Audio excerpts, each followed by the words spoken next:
E aí, pessoal, tudo tranquilo? Aqui é o professor Rafael, professor de História. Estamos aqui para mais uma aula de História 1, dessa vez capítulo 14, o Segundo Reinado, a Consolidação do Império. Né? É o primeiro capítulo sobre esse segundo reinado e a gente vai dividir esse capítulo em dois momentos. No primeiro momento, a gente vai procurar compreender qual era o clima, né, quando Dom Pedro II toma posse, tentar identificar as principais estratégias, né, do início desse governo para ele conseguir se consolidar como imperador. E num segundo momento, a gente vai analisar a questão Christie e estudar, né, examinar a Revolução Praeira. Tranquilo? Beleza? Então vamos nessa. Ó, política interna. Na questão Christie, a gente fala, esse cidadão aqui, o William Christie, sobre ele a gente fala num próximo encontro. Vamos tentar entender essa primeira parte aqui. O estado de coisas e estado de espírito. Né? Qual era o clima, né? Qual era o estado de espírito, como é que estavam as coisas no Brasil quando Dom Pedro II assume? A gente tem que lembrar, primeira coisa, que Dom Pedro II não assume no segundo reinado. Né? Ele assume da regência. Né? Ele assume depois de um golpe da maioridade. Né? A gente teve um casuísmo ali de reduzir a maioridade para que o imperador pudesse assumir, né, mesmo antes dos 18 anos. Só que o estado de coisas era alarmante. Né? Não era exagero de ninguém nesse período dizer que durante o período regencial a integridade territorial brasileira esteve arriscada. Né? Cabanagem, balaiada, sabinada, farroupilha, revolta de Malês, né? Rusga e tantas outras aconteceram na década de 30. Não, você vê que muitas dessas estavam afirmando repúblicas próprias. Né? Então, de fato, você tinha uma integridade em risco e por isso que o golpe da maioridade pôde ser apresentado, né, como alguma coisa na inscrição da solução do problema. Né? Não foi, o golpe da maioridade não se instalou nessa sociedade como mais um problema com o qual a gente vai ter que lidar. Esta é a solução. Agora temos o imperador, agora o poder não mais está acéfalo, temos quem dirija as coisas. Além do mais, Dom Pedro II tinha sobre si, né, depositado muito mais simpatia e boa vontade que o pai dele tinha sido capaz de despertar. Né? Dom Pedro II, como diz a Lilia, né, Schwartz e tal, o Dom Pedro II era o órfão do Brasil. Né? Era o órfão do Brasil. Um menino que, tão jovem, nascendo, né, teve sua mãe, né, morrendo, depois o pai vai para Portugal e falece lá, o menino fica órfão, brasileiro, filho de portugueses abandonado aqui nos trópicos. Né? Dom Pedro II é como nós. Então tinha uma simpatia maior, tinha determinadas esperanças, sobretudo porque o imperador já demonstrava alguma inclinação para as coisas das letras, para as ciências de Estado, literatura, artes e tantas outras coisas. Bem, quando Dom Pedro II assume, então, a situação era curiosa porque você tinha os conservadores, eles eram a maioria no parlamento. Mas quem contribui para esse golpe, né, não foi só eles, mas quem contribui para esse golpe são os liberais. Então, Dom Pedro II acabou colocando alguns liberais, né, alguns postos de governo estratégicos ali. Né, isso vai ser importante daqui a pouquinho, guarda isso. Além de tomar algumas medidas visando recentralizar um poder que tinha sido descentralizado durante a regência. Por exemplo, né, reestabelecimento do Conselho de Estado. O que era isso? O ato adicional de 1834, lá na regência, tinha desligado o Conselho de Estado e criado os conselhos de província. Isso é desfeito. Né? Além do mais, o ato adicional de 34 tinha feito com que os juízes de paz fossem nomeações das províncias. Isso é desfeito. Agora, o poder central nomeia para poder ter um controle maior do judiciário. A gente teve também aqui uma mudança do centro da moeda para diminuir o número de eleitores, uma vez, né, que o voto era por censitário, diminuindo o poder de compra da moeda, conseguia diminuir o número de eleitores. E essas medidas recentralizadoras de poder tomadas por Pedro no início são conhecidas como o avanço do regresso. Né? Lembra que a Liga Progressista era a liga que queria descentralização. Né? O progresso era apresentado como descentralização e o regresso como centralização. Como se a centralização do poder fosse alguma coisa na direção do absolutismo, né? E a descentralização do poder na direção do liberalismo estadunidense e por aí vai. Muito bem. É necessário, Pedro sabia, né, que o que a conjuntura brasileira apresentava, e não era o único que sabia, né, a realidade que se impunha, é que, nesse momento, talvez o Brasil estivesse precisando mais de um estadista do que um governante, né? Precisava de alguém que tivesse mais ligação com as coisas de Estado do que propriamente ajuste de imposto, de percentuais. Então, precisava se dar uma integridade territorial, afirmar as instituições brasileiras, né? O primeiro reinado foi um desastre, a regência, né? Desafiou a unidade do território, então era necessário um estadista. E esse grupo que estava no poder junto com Pedro, nesse momento, entende que a forma de se organizar as coisas seria fazer do parlamento a arena privilegiada da política. O que isso quer dizer? Está se entendendo que a política partiu para as armas, balaiada, cabanagem, sabe nada, farroupilha, porque as instituições fracassam. Né? Por que as questões, as divergências políticas, os embates não estavam sendo feitos no parlamento, né? Com ilustre deputado para cá, para lá, com aquele discurso, para que pegar em arma? Né? Então a principal estratégia era fazer do parlamento a arena privilegiada da política e um órgão com relevância. Para governar com o parlamento, né, Pedro ia ter um desafio. O parlamento tinha maioria conservadora, né, todo mundo sabia, né, que nas próximas eleições o antigo partido regressista, agora, né, chamado Partido Conservador, venceria o Partido Liberal, né, os antigos progressistas, venceria esse Partido Liberal. Só que quando as eleições de 42 acontecem, esses liberais, se aproveitando de postos que ocupavam, vão fraudar as eleições de maneira flagrante, agressiva, né? A razão pela qual, até devido aos inúmeros enfrentamentos, né, essas eleições teriam ficado conhecidas como as eleições do cacete. Né? O coro cantou nessas eleições e os liberais venceram. Os conservadores, que eram maioria no parlamento, claro, fizeram um rebuliço, né? Reclamaram daquilo, apontaram a fraude. E Pedro está vendo que a sua primeira eleição parlamentar já está envolta em meio de fraudes. Como é que você vai fazer do parlamento uma arena política relevante num contexto como esse? Pedro vai lá, anula essas eleições e convoca novas eleições. Essas novas eleições foram tão fiscalizadas que é quase fraude. Né? É um monte de gente perto da urna, já sabendo qual é o resultado que tem que dar, daí fazendo de tudo para que nada aconteça. Né?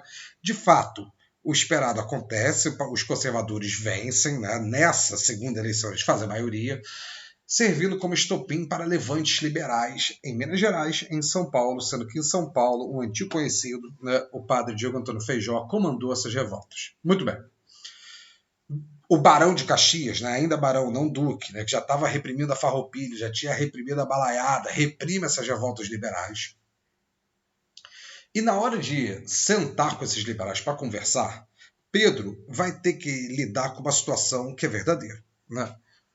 Como é que você quer fazer do Poder Legislativo, né, do Congresso, a arena privilegiada da política, se você, Dom Pedro II, né, se você tem poder moderador? Você pode mudar o parlamento a hora que você quiser, você pode virar essa mesa a hora que você quiser, não é um lugar confortável para a gente apostar nossas fichas. Então o Pedro vai fazer ajustes no sistema político aqui muito importantes, né, que você tem que entender bem para conseguir fazer as provas. Vou começar pelo mais fácil, tá? O Ministério da Conciliação. Os liberais tinham o apelido na época de Luzias, né, os conservadores de Saquaremas. Daí a frase famosa do Segundo Reinado é nada mais parecido com o Saquarema, né, do que um... Ah, não acredito. Olha, vejam esse. Não comum, né? Com um. Nada mais parecido com um Saquarema. Né? Não sei se eu fui analfabeto ou o corretor foi analfabeto, mas com o Saquarema do que um Luzia no poder. Que também seria bom a letra maiúscula. Né? Com Luzia no poder. O que isso quer dizer? Pega um liberal, coloca no poder, ele fica igualzinho conservador. Né? E o conservador, por sua vez, da oposição, fica tão radical quanto o liberal. O que isso quer dizer? Esses setores são duas faces da mesma elite. Né? Então, é claro que não era difícil você chegar a consensos entre eles se você conseguisse fazer um bom arranjo. Então, o que Pedro faz? Cria o Ministério da Conciliação, que era um ministério com 2 ministros, um liberal e outro conservador, e as grandes questões, né, aquelas pepinosas, né, aquelas que têm potencial para rachar as opiniões, passavam antes por esse Ministério da Conciliação para serem buriladas para, quando fossem aprovadas, já terem um certo consenso prévio. Né? Você já ter conversado antes, já ter chegado no meio termo. Caso contrário, não precisa nem levar a votação se ela é tão explosiva assim. No entanto, a principal mudança, sem dúvida nenhuma, foi a orquestração disso que a gente chama de parlamentarismo às avessas. E do que se trata? O parlamentarismo às avessas das avessas, chamar de normal é complicado. O parlamentarismo clássico que a gente conhece, como é que funciona? Você faz eleições, aí os partidos ou coligações lá recebem seus votos proporcionais.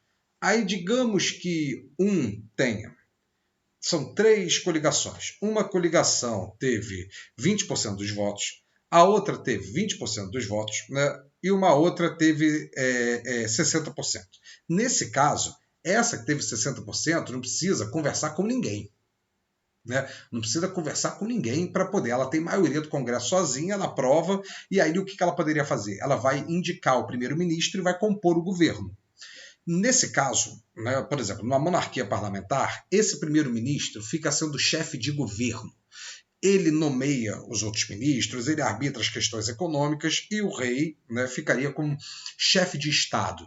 As grandes questões estatais, política externa, exército, observar o funcionamento da Constituição, as grandes questões estatais ficariam para ele. Você separa a figura do chefe de governo do chefe de Estado. Agora, imagina que num parlamentarismo clássico, um grupo tenha 30% dos votos, o outro grupo tenha 30% dos votos e um outro tenha 40%. O que tem 40% ganhou, mas não levou. Porque eles têm 40%, mas eles não têm a maioria, não tem mais 50%. Então, esse vai ter que fazer uma composição com alguém para poder formar uma maioria para indicar um primeiro-ministro e formar o ministério. E no dia que isso desandar, você pode apresentar um voto de desconfiança, ou seja, esse primeiro-ministro perdeu a confiança do parlamento, perdeu a unidade política ali que foi necessária para colocá-lo. O parlamento apresenta um voto de desconfiança, vota e derruba esse ministro. E aí tem que fazer novas alianças para compor um novo governo. Complicado, mas assim é o parlamentarismo. O que Dom Pedro I fez? Criou um cargo chamado presidente do gabinete ministerial, que é primeiro-ministro. Esse vai ser o chefe de governo e ele fica como chefe de Estado ali, imperador. Aproveitou o poder moderador e transformou numa espécie de poder estatal. E transformou esse presidente do gabinete ministerial numa espécie de poder governamental, o chefe do executivo. Só que esse primeiro-ministro, esse presidente do gabinete ministerial, ao invés de ser indicado pelo parlamento, que é o clássico, vai ser indicado pelo imperador.